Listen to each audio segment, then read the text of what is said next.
నమస్తే కళ్యాణ్ గారు. నమస్తే జయ గారు. ఈరోజు ఎపిసోడ్లో ఒక తల్లి ఆవేదన అండి. అయ్యో. నా బిడ్డ నాకు కాకుండా పోతుంది. ఏదో అంటారు చూడండి, కరవమంటే కప్ప కోపం, విడమంటే పాము కోపం అన్నట్లుగా మాట్లాడితే ఏదైనా చేసేసుకుంటుందేమో, చెప్పాలి కానీ చెప్పలేము. కానీ మాట్లాడితే ఏమైపోతుందో అని చాలా, అంటే అసలు నేను చూస్తే నాకైతే కళ్ళల్లో నీళ్లు తిరిగినాయి.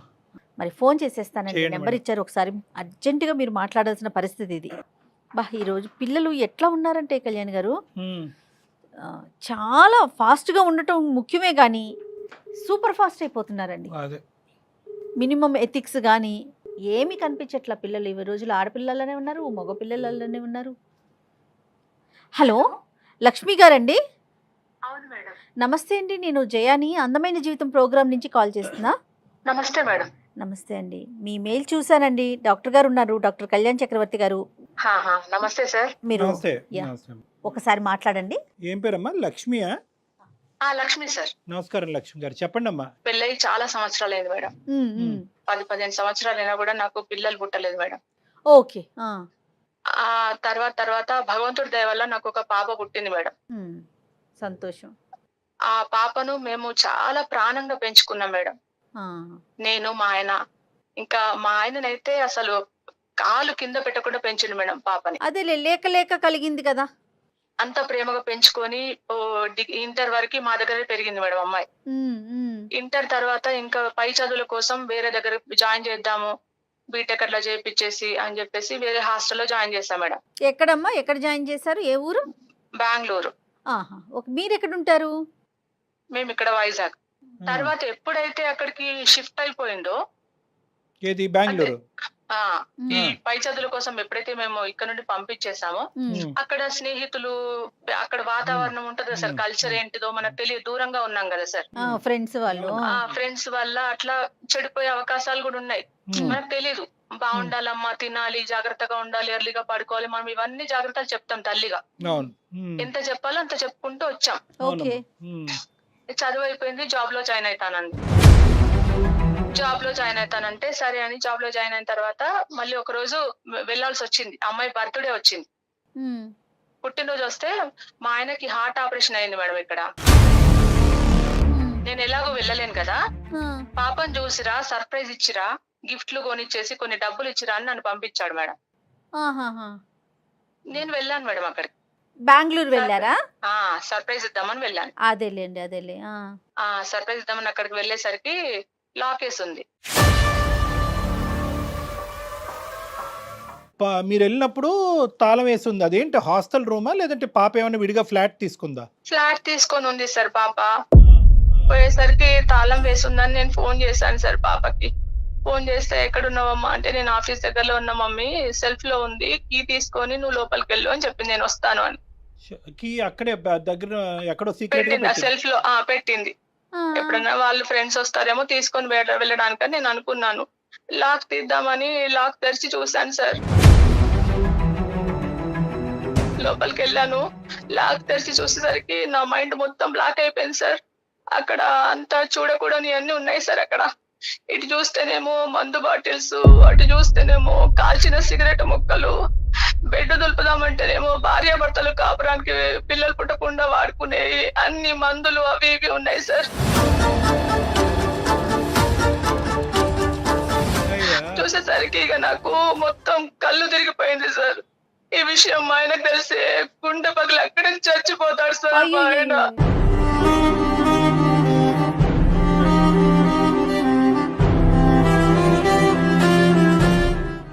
ఇది జరిగి ఎంతకాలం అయిందమ్మా? సార్ చాలా రోజులు అయింది సార్. మరి ఇంతకు ముందు ఎప్పుడు పాప రూమ్ కి మీరు విజిట్ చేయలేదా? ఇదే ఫస్ట్ టైమా? ఇదే ఫస్ట్ టైం సార్. మేము పాప పేరేంటమ్మా ఇంతకి? ప్రియాంక మేడం. కానీ అస్సలు ప్రియాంక దగ్గర నుంచి ఇదైతే మాత్రం మీరు కల్లో కూడా ఎక్స్పెక్ట్ చేయలేదు. మీరు కానీ మీ వారు కూడా ఎక్స్పెక్ట్ చేయలేదు సార్. మా ఆయన కూడా చేయలేదు, మేము కూడా చేయలేదు సార్. కానీ అంటే ఏమన్నా గట్టిగా అడుగుదామంటేనేమో మా ముందే విచ్చలవిడిగా ఏమన్నా చేస్తుందని భయం సార్. ఇంకా గట్టిగా అడిగితే ఈ మధ్యలో పిల్లలు చచ్చిపోతున్నారు కదా సార్, ఆత్మహత్య చేసుకొని.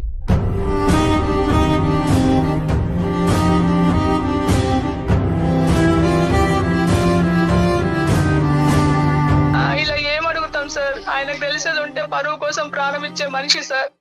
ఆయన ఇట్లా ప్రాణం తీసుకుంటాడు, లేకుంటే ప్రాణం తీస్తాడు సార్ ఆయన. ఓకే, అతను కూడా ఇమోషనల్ అన్నమాట.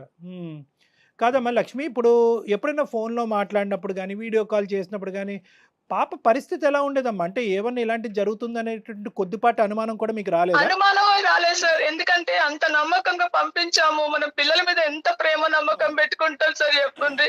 మా పాప అట్లా పోయింది అంటే అంత అపనమ్మకంతోటితో మనం మాట్లాడం కదా సార్. వీడియో కానీ కాల్ చేసినా మామూలుగానే ఉంది సార్ ఆమె. కానీ కాదమ్మా, అడిగి వాస్తవాలు తెలుసుకోకపోతే ఇంతే ఉందా? లేదంటే ఇంకా ఎంత లోతుందో మనకు తెలియాలి కదమ్మా! ఇప్పుడు మీరు అడగకుండా ఎలా ఉంటారు? ఇప్పుడు ఎన్ని రోజులని దాస్తారండి? ఇప్పుడు ఇదేంటంటే కేవలం ఒక అలవాటు అనే పరిధిలో ఉందా? లేదంటే నేరం అనే పరిధిలోకెళ్ళిందా? అంటే ఇంకా ఏమన్నా నా ఉద్దేశ్యం ఏంటంటే ఇంకా డ్రగ్స్, గిగ్స్ ఇలాంటివి ఏమైనా ఉన్నాయా? ఇంకా నేను అడిగే ప్రయత్నం చేయలేదు సార్. అందుకనే మిమ్మల్ని సంప్రదించానండి. ఓకే. ఎలాగైనా మీ ద్వారా నాకు న్యాయం జరగాలి. మా ఆ! భార్యాభర్తలకు మళ్ళీ మా కూతురు మా దగ్గరికి రావాలి. మేము తల్లిదండ్రులుగా ఆ ప్రేమ మళ్ళీ పొందాలి అనే ఆవేదన సార్. అయ్యో! లేదమ్మా, నువ్వు ఓదార్చుకో అమ్మా. అంటే మీ వారికి ఇంకా తెలీదమ్మా ఇదంతా? మా వారికి తెలియదు సార్. ఒకవేళ తెలిస్తే అక్కడే మంచాలోనే గుంట పడతాడు. అక్కడే చచ్చిపోతాడు సార్ మా ఆయన. అయ్యో! లక్ష్మి గారు. ఊరుకోండి. అట్లా ఏం కాదు లక్ష్మి గారు, ఉండండి. ప్రతి సమస్యకి ఒక పరిష్కారం ఉంటది. ఆవిడ డోంట్ వరీ, పాపం డోంట్ వరీ. రూమ్ వరకు వెళ్ళేంత వరకు చాలా గట్టిగానే మాట్లాడింది. కానీ ఒక్కసారి రూమ్‌లోకి ఎంటర్ అయిన తర్వాత ఆవిడ చూసినటువంటి సన్నివేశం, అమ్మ ఒక్కటి నాకు ఒక చిన్నపాటి అనుమానము, ఆలోచన. ఇవన్నీ సార్ కూడా మీ అమ్మాయే చేసిందంటానికి ఏంటి? అంటే వేరే ఫ్రెండ్స్ ఎవరు అంటే అంటే చిన్న light at the end of the tunnel అంటారు కదా! చిన్న గోరంత దీపం చిన్నది.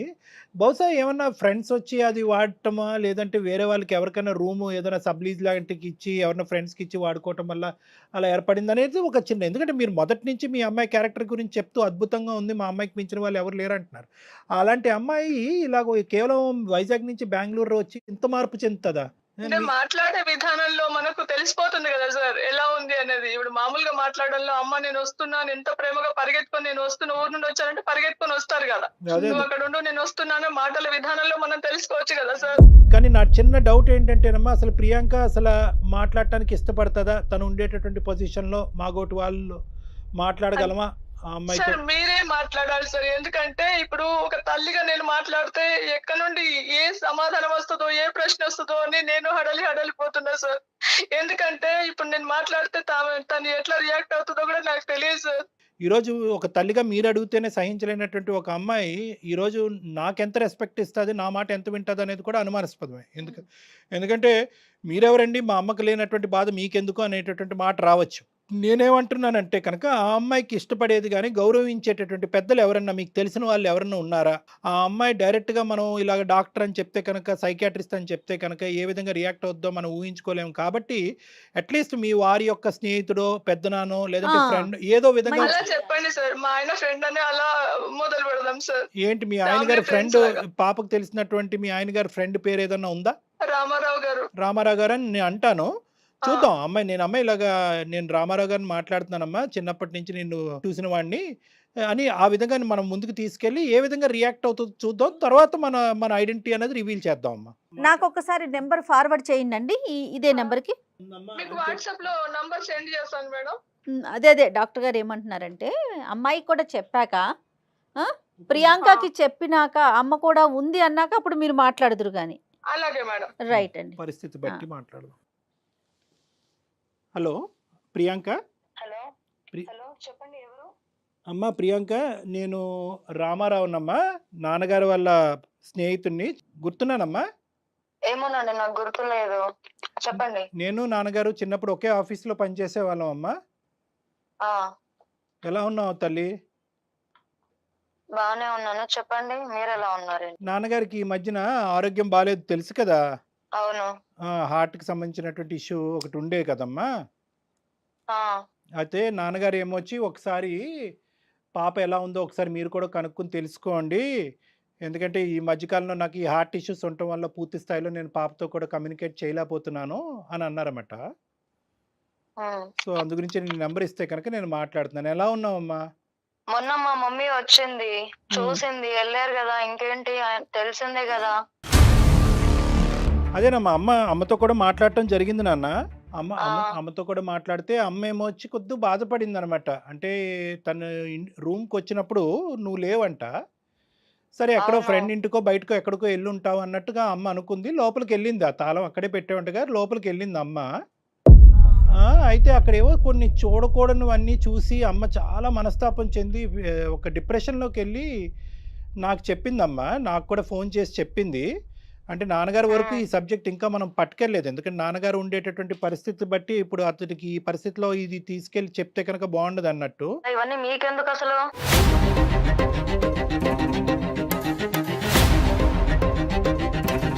కాదు నాన్న, నాకెందుకు అనే మాట చాలా మంచి మాట. కానీ ఇక్కడ ఏంటంటే నాన్నగారు అడగలేనటువంటి పరిస్థితి. ఓకే. ఖచ్చితంగా నాన్నగారు కూడా మొన్న ఒక 4 రోజుల క్రితం ఏవండి పాప అక్కడ ఒక్కతే ఉంటుంది. చిన్నప్పటి నుంచి మీరు మీ కళ్ళెదురుగుంటే పాప పెరిగింది కదా!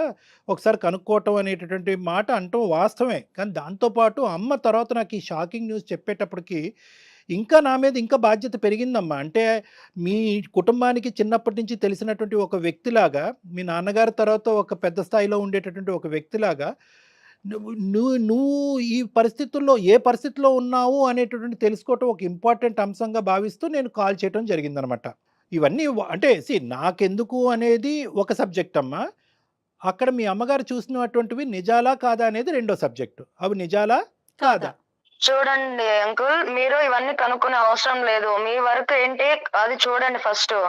నా గురించి మీకు అవసరం లేదు. నేను ఎలా ఉన్నాను అనేది అవన్నీ మీకు ఎందుకు? నా లైఫ్ ఇది, నా ఇష్టం.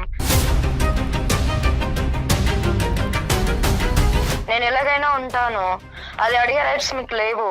పోనీ మీ అమ్మగారికి ఉన్నాయమ్మా? అవును, మా అమ్మే డైరెక్ట్ గా వచ్చి అడుగుతుంది కదా. అలాంటప్పుడు మీకేం రైట్స్ ఉన్నాయని అసలు నన్ను అడుగుతున్నారు నాకు కాల్ చేసి? ఒక్క నిమిషం ఆలోచించు. అమ్మకి నన్ను మధ్యలో పెట్టి అడిగించవలసినటువంటి అవసరం ఏముంటది తల్లి? ఇప్పుడు ఏమంటారు? అమ్మ చిన్నప్పటి నుంచి నిన్ను అల్లారు ముద్దుగా పెంచుకుని ఈ లెవెల్ వరకు తీసుకొచ్చి కళ్ళు మూసుకుని మా అమ్మాయి సక్సెస్ఫుల్గా ఒక మంచి సిటిజన్ ఆఫ్ దిస్ కంట్రీ అవుతుంది, మా పేరు నిలబడుతుంది అని చెప్పి మీ తల్లిదండ్రులు చిన్నప్పటి నుంచి ఆశపడ్డారు. ఇది ఒక జీవితంలో ఏంటంటే నాన్నగారు అప్పుడు హార్ట్ అటాక్ వచ్చినప్పుడు నాన్నగారికి బైపాస్ సర్జరీ అవటం అనేది ఎంత పెద్ద షాకో మీ అమ్మగారికి, ఈ రోజు నీ రూమ్ లో చూసినటువంటి ఈ సంఘటన కూడా అంత పెద్ద షాక్ గురవుతున్నారు. ఇంకా చూస్తున్నాను. నా రూమ్ లో అంటున్నారు. ఏం కనిపించింది అసలు నా రూమ్ లో? ఏం చూసారంట?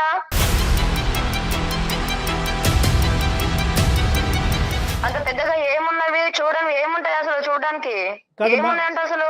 కాదమ్మా, మందు బాటిల్ కనిపించడం నిజం కాదా? మందు బాటిల్ అది కామన్, ఎవరైనా తాగుతారు. దాంట్లో డిఫరెంట్ ఏముంది? సిగరెట్ ముక్కలమ్మా? సిగరెట్ ముక్కలు ఎక్కడైనా జరుగుతున్నాయి కదా. కొత్త ఏం నేను చేయలేదు కదా. వాళ్ళని మించైతే నేను పోలేదు కదా. అవన్నీ కామన్. అంటే ఒక అమ్మాయి అబ్బాయి శారీరకంగా కలుసుకునేటప్పుడు పిల్లలు పుట్టకుండా వాడేటటువంటి జాగ్రత్తలు ఏ జనరేషన్ లో ఉన్నారు అంకుల్ మీరు? అసలు నాకు అర్థం కావట్లేదు. అమ్మ నీకు ఇలా చెప్తే అర్థం కాదు. ఒక్క నిమిషం, నేను ఎవరో చెప్తానమ్మా. నేను మీ అనుకున్న ఇందాక అన్నట్టుగా అనేది నాకు అనవసరం. కానీ నా గురించి అడగడం మీకు అనవసరం. అది తెలుసుకుంటే మంచిది అనుకుంటాను. ప్రియాంక, మా నాన్న ఫ్రెండ్ కాబట్టి నేను ఇంతవరకు మర్యాద ఇస్తున్నాను. కాదమ్మా ప్రియాంక, అసలు నా గురించి మీకు ఎందుకు? అసలు అడిగే అవసరం ఏముంది? ఏం రైట్స్ ఉన్నాయని ఇన్ని అడుగుతున్నారు? కాదమ్మా ప్రియాంక, ఒక్క నిమిషం అమ్మా. బహుశా ఏంటంటే నేను ఇందాక బహుశా నువ్వు ఆన్సర్ చేయవేమో మా ఫోన్ కాలు. నేను ఎవరు అని చెప్తే కనుక మీ అమ్మగారు మాట్లాడేటటువంటి పరిస్థితి ఎలాగానూ లేదు. ఎందుకంటే కనుక మీ అమ్మగారు చాలా భయపడుతున్నారు ఇప్పుడు ఉండే పొజిషన్లో. ఒక్క 2 నిమిషాలు నేను చెప్పేది విన్నాను. ఎందుకంటే ఇటువంటి పరిస్థితి ఇప్పటికొచ్చి ఎప్పటికి కూడా వాళ్ళ జీవితంలో రాలేదు. అంటే నేను నిలదీసి నిన్ను తిట్టేటటువంటి పరిస్థితి ఎప్పుడూ రాలేదు. నువ్వు ఈ తప్పు చేస్తున్నావు అని అడిగేటటువంటి పరిస్థితి ఎప్పుడూ రాకపోవటం వల్ల మీ అమ్మగారు ఇప్పుడు భయభ్రాంతులకు గురవుతున్నారు. ఇటువంటి క్రమంలో ఏంటంటే నేను మీ నాన్నగారు స్నేహితుడి పాత్ర ఎత్తవలసి వచ్చింది. వాస్తవానికి నేను రామారావు గారు కాదు. నా పేరు డాక్టర్ కళ్యాణ్ చక్రవర్తి. నేను సైకాట్రిస్టు. సుమన్ టీవీ అందమైన జీవితం నుంచి మాట్లాడుతున్నానమ్మా. బహుశా నేను తెలిసే ఉంటుంది నీకు. సార్ మీరా? ఓకే, చెప్పండి సార్. కాదమ్మా, నేను మిమ్మల్ని కాంటాక్ట్ అవ్వాలి అనుకున్నాను చాలా సార్లు, బట్ కుదరలేదు. చెప్పండి సార్. ఎందుకు నాన్న నువ్వు మమ్మల్ని ఎందుకు కాంటాక్ట్ అవ్వాలనుకున్నావు? అంటే ఇక్కడ అమ్మ నాన్నని వదిలేసి ఇక్కడికి వచ్చాక లైఫ్ కొంచెం చేంజ్ అయింది. దీంట్లోకించి ఇప్పుడు మీరు అడిగారు కదా నన్ను ఇలా ఎందుకు ఉంటున్నారు అని. దీంట్లోకించి నేను బయటికి రావాలి అని చాలా సార్లు ట్రై చేశాను. కాకపోతే అది నా వల్ల కావట్లేదు. సో అయితే అమ్మ చూసిందంతా నిజము, అదంతా కరెక్టే. అదేనే అంటే మా మమ్మీకి చెప్తే ఎక్కడ రియాక్ట్ అవుతుందేమో అన్న ఒక భయంతోనే నేను ఆగాల్సి వస్తుంది. ఇంకొకటి ఏంటంటే నేను చెప్తే తను మళ్ళీ సడన్ గా ఏం చేసుకుంటుందో లేకపోతే నన్ను ఏమంటుందో అన్న ఒక భయంతోనే నేను ఆగాల్సి వస్తుంది. అందుకే నేను తనకి ఏం చెప్పలేకపోతున్నాను. కరెక్టేనమ్మా, ఆ పాయింట్ వరకు వద్దాము. కానీ ఏంటంటే ఇప్పుడు అట్లీస్ట్ ఇప్పటికైనా నాకు ఒక హక్కు ఉందేమో, ఆ హక్కు నాకు ఇస్తున్నావేమో నేను అనుకుంటున్నానమ్మా. అడగచ్చా ఒక 2 ప్రశ్నలు? తప్పకుండా సార్. థ్యాంక్ యూ వెరీ అడగండి మచ్. సార్. అమ్మా అసలు ఇందులోకి ఎలా దిగేవమ్మా? సార్ ఇప్పుడు హాస్టల్లో ఉన్నంత వరకు బాగానే ఉంది. రూమ్ లోకి వచ్చాక ఫ్రెండ్స్ వల్ల చాలా అంటే నేర్చుకున్నాను. కాకపోతే ఇప్పుడు బయటికి రావాలంటే కొంచెం ఇబ్బందిగానే ఉంది సార్. రాలేకపోతున్నాను. నేను బయటికి రావాలి అని ఎంత అనుకుంటున్నానో ఇంకా డీప్ గా లోపలికి వెళ్ళిపోతున్నాను అనమాట. కాదు నాన్న, ఈ డ్రింకింగ్ స్మోకింగ్ వరకు ఒకటి ఒక ఎత్తు. ఈ ఏవైతే కనుక ఇవి చూసారు కదా అమ్మ, కొన్ని పిల్లలు పుట్టకుండా జాగ్రత్త పడేటటువంటి పరికరాలు అవి రకరకాలు ఉంటాయి. అవి ఎందుకమ్మా? అవి ఎవరు వాడుతున్నట్టు? అవి అంత అవసరం ఏముంది? ఇంకా అప్పుడప్పుడు అవి చెప్పుకోలేము సార్. బాగుండదు అది చెప్పుకుంటే. సరే సరే సరే, నాకు అర్థమైంది. ఇంకేమైనా డ్రగ్స్ అలాంటివి ఉన్నాయమ్మా? అలాంటివి ఇంకేం లేదు సార్. కాకపోతే ఇంకా ఈ దాంట్లోకించి బయటికి రావాలి అని అనుకుంటున్నాను. చాలా ఇబ్బందిగా ఉంది సార్. ఓహో, నీకు మళ్ళీ నాకు మా పేరెంట్స్ ప్రేమ నాకు కావాలి అని ఉంది. అంటే వాళ్ళ దగ్గరికి వెళ్ళి ఉండాలి అని కూడా ఉంది. వాళ్ళకి చెప్తే ఎలా రియాక్ట్ అవుతారు అన్న భయం కూడా ఉంది. అంటే తనకే ఉంది ఆలోచన దాంట్లో నుంచి బయటపడాలి, కానీ రాలేకపోతుంది. కానీ ప్రియాంక, ఇప్పుడు కాదు నాన్న, ఇది మొక్కగా ఉన్నప్పుడే దీన్ని తుంచేసేయాలి. ఈ అలవాట్లలోకి ఇంత లోపలికి వెళ్ళిపోయి ఆఖరికి ఏంటంటే నేను బయటకు రావాలి అంటే, బహుశా ఏంటంటే ఇది వినేటటువంటి అన్ని యువతి యువకులందరికీ కూడా ఇది ఒక మంచి సబ్జెక్టు. అంటే ఏంటంటే ఈ అలవాట్లకి బానిస అయ్యేటటువంటి పరిస్థితి ఎప్పుడు వస్తుంది అంటే కనుక ఆదిలోనే ఇందులోంచి బయటపడి తప్పించుకునేటటువంటి ప్రయత్నం పూర్తి స్థాయిలో చేస్తే కనుక తొందరగా బయటకు వస్తాం. ఎప్పుడైతే కనుక ఈ కంట్రోల్ బటన్ అనేటటువంటిది మన చేతుల్లో కాదు పక్క వాళ్ళ చేతుల్లోకి వెళ్తుందో, అంటే ఎలా ఉంటుంది, ఈ స్నేహితుల మధ్యన ఉండేటటువంటి దాన్ని పియర్ ప్రెషర్ అంటూ ఉంటారు. అంటే చెయ్యకపోతే అవతల వాళ్ళు ఏమైనా ఫీల్ అవుతారేమో, చెయ్యకపోతే ఆ గుంపులో నేను ఉండనేమో, చెయ్యకపోతే నేను ఏకాకిని అయిపోతానేమో, అప్పుడు నాకు రేపొద్దున సహాయపడేటటువంటి వాళ్ళు, బాధను పంచుకునేటటువంటి వాళ్ళు, స్నేహపూరితంగా నాతో పాటు గుంపులో తిరిగేటటువంటి వాళ్ళు ఎవరు ఉండరేమో అనేటటువంటి భయంతో కొంతమంది కంటిన్యూ అవుతారు. ఈ 2 కేటగిరీస్. ఒకరు అలవాటు పడి ఆ అలవాటుని వదలలేక, అది వదిలితే కనుక ఉండలేక, శరీరం మానసికంగా యాక్సెప్ట్ చేయలేకపోవటం కంటిన్యూ అయ్యేటటువంటి బానిసత్వం పొందేవాళ్ళు ఒకరైతే, సామాజిక పరంగా దానికి ఎడిక్ట్ అయినటువంటి వాళ్ళు, అంటే ఆ గ్రూప్ ఎవరైతే ఉన్నారో ఆ గ్రూప్లో పాటు నువ్వు సిగరెట్ తాగి, నువ్వు డ్రింక్ తాగి, లేదంటే అబ్బాయిలతో ఇంకో విధంగా విచ్చలవిడిగా ప్రవర్తిస్తేనే ఆ గుంపులో నువ్వు ఉండగలవు. ఎప్పుడైతే కనుక ఇది కాదు, ఇది కరెక్ట్ కాదు, ఇది పద్ధతి కాదు, ఇది నీతి కాదు, ఇది వ్యవహారం కాదు, మా తల్లిదండ్రులు ఒప్పుకోరని ఎప్పుడైతే నువ్వు మాట్లాడతావో ఆ గుంపులోంచి నువ్వు బయటకు వెళ్ళిపోతుంది. ఈ గుంపులోంచి బయటకు రావటం అనేటటువంటిది తట్టుకోలేక ముందు నువ్వు ఈ వెనకతలు గొయ్యి అని ఇందాక అన్నాను చూడు, ఆ పరిస్థితి నీది అన్నట్టు నాకు అనిపిస్తుంది. అంటే నువ్వు ఇప్పటికీ కూడా బాధపడుతూ, డాక్టర్ గారు మీరు నాకు ఫోన్ చేసినందుకు థ్యాంక్ యూ, నేనే మీకు చేద్దాం అనుకున్నాను, ఇంత యాక్సిడెంటల్గా నాకు ఈ ఫోన్ కలవటం నా అదృష్టం అని నువ్వు ఎప్పుడు అన్నావో, అంటే దాని అర్థం ఏంటంటే నువ్వు దీనికి బానిస అవ్వలేదు. తప్పనటువంటి పరిస్థితుల్లో ఆ స్నేహితుల మధ్యన నలిపోతూ, ద సో కాల్డ్ స్నేహితుల మధ్య నలిపోతూ, ఇంకో దారి దిక్కు లేక అక్కడ ఇరుక్కుపోయినట్టు నాకు అనిపిస్తుందమ్మా. సో ఇది ఏదైనా కూడా బహుశా ఇవన్నీ మీ అమ్మగారు వింటూ ఉంటే కనుక ఏ స్థాయిలో బాధపడతారో మరి నాకు తెలియదు. కానీ ఈ సెకండ్ హాఫ్ ఏదైతే ఉందో, అంటే మా అమ్మాయి దీనికి బానిసత్వం పొందినా కూడా, అంటే దీనికి వ్యసనానికి బానిస అయినా కూడా ఈరోజు బయటపడటానికి పూర్తి స్థాయి ప్రయత్నం చేస్తున్న, అవకాశం దొరక్క బయటపడలేకపోతుంది అనేటటువంటి మాట చాలా చల్లగా వినిపించేటటువంటి మాటలాగా నాకు అనిపిస్తుంది. కాబట్టి నీకు ఇంకొక చిన్న మాట చెప్తానమ్మా. అమ్మ ఇక్కడ కాన్ఫరెన్స్ కాల్లో ఉంది. సార్ ఎంత పని చేశారు సార్? మరి కాదమ్మా, మరి ఏ పద్ధతిలో చెప్పాలమ్మా? ఇది ఎప్పటి వరకు గోప్యంగా ఉంచుతావు? మా అమ్మ లైన్ లో ఉంది అంటే అసలు నేను ఇవన్నీ చెప్పేదాన్నే కాదు. అదే కదా ప్రాబ్లమ్. ఎప్పటికైనా తెలియాలి కదమ్మా, తెలిస్తేనే ఒకటి కదా. అమ్మా, ఇప్పటి వరకు నువ్వు ఇంత ఊబిలో ఇరుక్కుపోయేవి, ఇంత కూరుకుపోవటానికి ప్రధానమైనటువంటి కారణం ఏంటంటే నువ్వు ప్రేమించి నిన్ను ప్రేమించేటటువంటి మనుషుల ముందు గోప్యంగా ఉంచటమే ఇక్కడ ప్రధానమైనటువంటి సమస్య.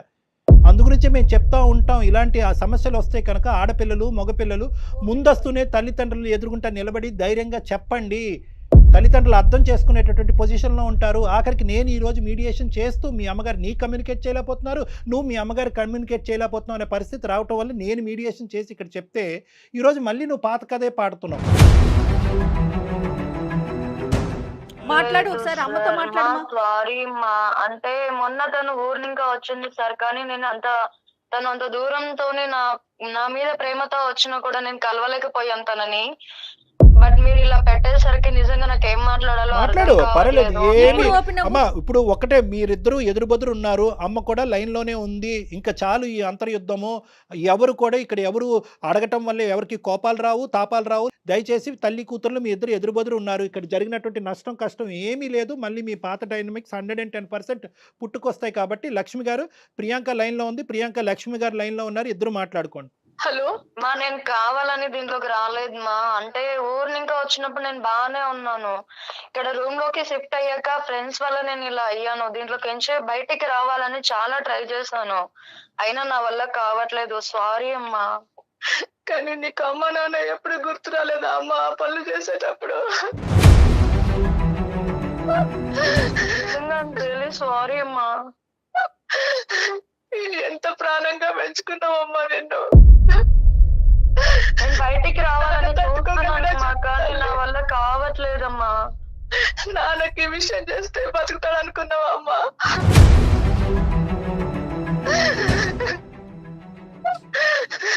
అమ్మా ఏడవద్దు.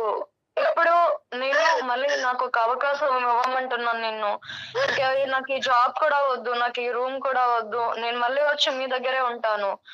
నేను ఇవన్నీ మానేసి వద్దాం అనుకుంటున్నానమ్మా. ఇంకా దీంట్లోకి నుంచి బయటకు రావడానికి నేను ట్రై చేస్తాను. ఎంతో అల్లారు ముద్దుగా పెంచి పెద్ద చేసి ఎంతో కీర్తి ప్రతిష్టలు తెస్తావు అనుకున్నా, కానీ నువ్వు బాధపడకండి అమ్మా లక్ష్మి, ఇంకా అమ్మా, ఇప్పటికైనా ఏడవద్దు ఇంకా. చెప్తున్నాను కదా సారీ, లక్ష్మి గారు. అంటే నేను కావాలని రాలేదు. మధ్య సార్ చెప్పండి సార్. తల్లి బంగారు తల్లి, ఒక లక్ష్మి గారు, ఎంతమంది తల్లిదండ్రులకి అంటే ఇటువంటి సన్నివేశం చూసిన తర్వాత, నాగోటు వాళ్ళు మాట్లాడిన తర్వాత, ఎంతమంది ఆడపిల్లలు కానీ అబ్బాయిలు కానీ ఈ విధంగా రియలైజ్ అయ్యి మళ్ళీ అమ్మ నాన్న ముందు క్షమాపణ అడగటం, నేను మాట్లాడినటువంటి పావుగంటలోనే క్షమాపణ అడగటము. వాస్తవానికి ఏంటంటే కనుక నేనేదో ఇష్టం ఉండి కోరిక పుట్టి అటువైపు పరిగెట్టలేదమ్మా, తప్పకి ఇరుక్కుపోయినటువంటి ఒక దరిద్రగొట్టి పరిస్థితి. ఇప్పటికైనా ఇది ఒక బంగారు అవకాశంలాగా ఇందులోంచి బయటపడి నీ కళ్ళెదురుగుంట నిలబడ్డాను, నన్ను క్షమించమ్మా, 2 నిమిషాల్లో నేను మారుతానని చెప్పేటటువంటి మనుషులు ఎంతమంది ఉంటారమ్మా ఈ నిజంగా వయసులో అదృష్టం ఉండే అనుకోండి. ఈ వయసులో ఎంతమంది ఉంటారు తల్లి? సో కాబట్టి ఏంటంటే కరెక్టే, మీ మీ మీ కడుపు ఘోష అనేది మాకు అర్థం అవుతుంది. ఎందుకంటే మీ శోకం ఏంటంటే, అరే ఇదేంటి ఎక్కడెక్కడో ఇలాంటి అలవాట్లు, ఇలాంటి పాడలవాట్లు, ఇలాంటి పరిస్థితులు జరుగుతాయి అనుకుంటాను, కానీ మా ఇంట్లో మా కన్న కూతురు ఇలా చేస్తుందని నేను అనుకోను. ప్రతి తల్లిదండ్రుల యొక్క వాదన ఇదే. ఏమనుకుంటారంటే పేపర్లో చూస్తారు, టీవీలో చూస్తారా, అది ఎక్కడోలే, ఏదో ఎక్కడో పాడైపోయినటువంటి పిల్లలో, లేదంటే తల్లిదండ్రులు పట్టించుకున్నటువంటి పిల్లలో, లేదంటే అల్లారి ముద్దుగా విపరీతమైనటువంటి ముద్దిచ్చి అడగకుండానే విపరీతంగా ఇచ్చేటటువంటి కుటుంబాల్లో పుట్టినటువంటి పిల్లలు దారి తప్పి గాడి తప్పి ఇలా ప్రవర్తిస్తారని అనుకుంటారు. కానీ వాస్తవానికి ఏంటంటే మన ఇంట్లోనే ఇలా జరుగుతుందా అనేటటువంటి చాలామంది తల్లిదండ్రులు ఊహించుకోరు. ఇదంతా కూడా ప్రధానంగా జరిగేటటువంటి, అంటే ఎప్పుడైతే కనుక ఈ అమ్మాయి ఈ వాతావరణంలోంచి ఆ వాతావరణంలోకి వెళ్ళినాయో రకరకాల అంశాలు వచ్చినాయి. ఒకటేంటంటే కనుక ఒంటరిగా బతకవలసినటువంటి అవసరం, అల్లారు ముద్దుగా పెంచుకున్నటువంటి తల్లిదండ్రులు, ఏకైక కూతురు, అల్లారు ముద్దుగా పెంచేటటువంటి కూతురు, ఆ అమ్మాయి అక్కడికి వెళ్ళి ఒంటరిగా ఉండటం, ఒక కొత్త వాతావరణం, అంత ఫాస్ట్గా ఉండేటటువంటి వాతావరణం, సిగరెట్ తాకపోయినా మందు కొట్టకపోయినా తేడాగా చూసే వాతావరణం, అబ్బాయిలతో కలిసి బాయ్ ఫ్రెండ్ లేడు అని చెప్పుకోవడానికి సిగ్గుపడేటటువంటి వాతావరణం. సో ఇటువంటి వాతావరణంలోకి వెళ్ళేటప్పటికీ ఆ అమ్మాయి ఏమనుకుందంటే ఇదే నార్మేమో, ఇది సాంప్రదాయం ఏమో, నేనే ఇప్పుడు దాకా నూతులో కప్పలాగా ఉన్నానేమో, ఇది వాస్తవమైనటువంటి ప్రపంచం ఏమో, ఈ ప్రపంచానికి నేను ఎస్ చెప్పకపోతే కనుక ఈ ప్రపంచం నాకు నో చెప్తాదేమో అనేటటువంటి భయంతో దిగినటువంటి ఒక బానిస ఈ అమ్మాయి. కాబట్టి ఏంటంటే పెద్ద మనసు చేసుకుని ఈ అమ్మాయిని ఈరోజు క్షమించవలసినటువంటి అవసరం ఉంది. ఒకప్పుడు ఇదే తత్వం కానీ ఇదే ఆలోచన శైలి కానీ కొద్దిపాటి కంటిన్యూ అవుతే కనుక నేను ఆ అమ్మాయి కౌన్సిలింగ్ చేసి ఆ అమ్మాయి మనసు మార్చి మళ్ళీ ఇటువంటి తోవలోకి వెళ్లకుండా నేను కాపాడగలిగేటటువంటి వ్యక్తిని అవుతానమ్మా. లక్ష్మి గారు, ఇలాంటి వాళ్ళ సలహాలు సూచనలు మాలాంటి తల్లిదండ్రికి మేము కన్నా పిల్లలకి చాలా అవసరం సార్. ఎందుకు నా బాధ కట్టలు తెంచుకునే దుఃఖం ఎందుకు వచ్చిందంటే సార్, ఇక్కడ మీకు ఒక్క విషయం చెప్పాలి సార్. చెప్పండి అమ్మా, తప్పకుండా. ఎన్నో ఏళ్లుగా అంటే ప్రదక్షిణాలు, పూజలు, వ్రతాలు చేయగా పుట్టిన అమ్మాయి కాబట్టి ఇంత దాకా తెస్తుందని అనుకోలేదు సార్. ఆ దుఃఖం వల్లనే ఈ ఏడుపు, ఈ బాధ ఇదంతా వస్తుంది సార్ నాకు. దేవుడు వరం ఇస్తూనే శాపించాడు అనేటువంటి పరిస్థితి. అమ్మ ప్రియాంక, సార్ చెప్పండి సార్. నేను ఇప్పటికీ కూడా అమ్మకి దొరికాను కాబట్టి మారేను అనేటటువంటి ప్రియాంక కాదని నేను అనుకుంటున్నాను. అదేం లేదు సార్, నేను మా అమ్మ దగ్గర చెప్పాలి అని అనుకున్నాను, బట్ మీ వల్ల తెలిసింది, మంచిదే అయ్యింది నాకు. నిజంగా ఐఎమ్ రియలీ సారీ అమ్మా. సరే నాన్న, ఓకే, సారీ, ఓకే. తక్షణ కర్తవ్యం ఏంటంటే కనుక మళ్ళీ ఎక్కడ చెప్పా పెట్టకుండా పెట్టి బేడ సర్దుకుని వెనక్కి వచ్చేసి ఇక్కడ ఇంటికి వచ్చిన తర్వాత వైజాగ్ వచ్చిన తర్వాత కావాలంటే వాళ్ళకి నోటీస్ పంపించి జాబ్కి రిజిగ్నేషన్ పెడితే కానీ అక్కడ మొత్తానికి డిక్లేర్ చేయొద్దు ఆ గుంపుకి. అర్థమైందా? బాబు వెళ్తున్నా గుడ్ బై, అమ్మ వెళ్తున్నా గుడ్ బై అని చెప్పారు అనుకో, అందరూ నిన్ను చుట్టుముట్టేస్తారు, సాయంత్రం పబ్బుకు పట్టుకెళ్ళిపోతారు. కాబట్టి నేనేమంటున్నానంటే ఎవరికి చెప్పకుండా నీ దారి నువ్వు నీట్గా సర్దుకుని వెనక్కి వచ్చేసే, లేదంటే మళ్ళీ నిన్ను ఇన్ఫ్లుయెన్స్ చేస్తారు వాళ్ళు.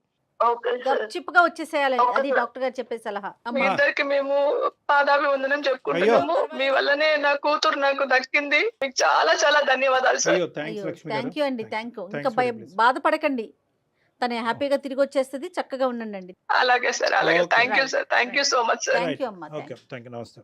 కానీ ఇంత ఫాస్ట్ గా ప్రియాంకలో మార్పు వస్తుందని ఎక్స్పెక్ట్ అయితే తనకుందా ఆలోచన. మార్పు కోరుకుంటున్న వాళ్ళకి మార్పు తొందరగా వస్తుంది మేడం. మన ఇంక ఇక్కడ అదృష్టం. మీరేం చేయక్కర్లేదు, అంటే అంతేనా కళ్యాణ్ గారు? అంతే, ఇక్కడ మనం చేయవలసినటువంటిది ఏమీ లేదమ్మా. ఎటొచ్చి ఏంటంటే ఫ్యూచర్లో ఇటువంటి పిల్లలు ఏంటంటే మళ్ళీ ఒక ప్రపంచంలోకి వచ్చారనుకోండి, వీళ్ళ యూజువల్గా వాళ్ళ సైకాలజీ ఎలా ఉంటుందంటే ఆ గ్రూప్లోంచి నేను బయటపడ్డాను కాబట్టి బహుశా ఏమీ కాదు, ఇంకో గ్రూప్ ఇంకో ఆలోచనతో ఇంకో యాంగిల్లో మళ్ళీ వీళ్ళ దగ్గరికి రావచ్చు.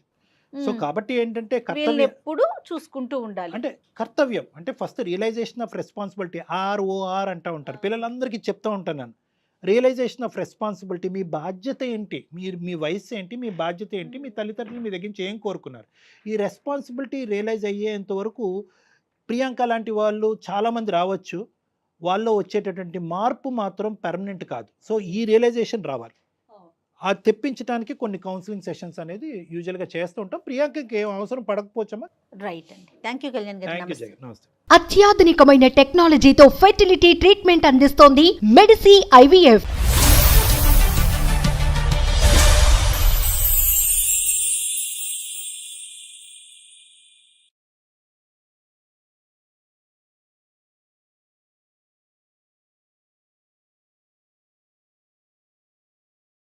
సుమన్ టీవీలో మీ పర్సనల్ అండ్ బిజినెస్ ప్రమోషన్స్ కోసం కింది నెంబర్కి కాంటాక్ట్ చేయండి.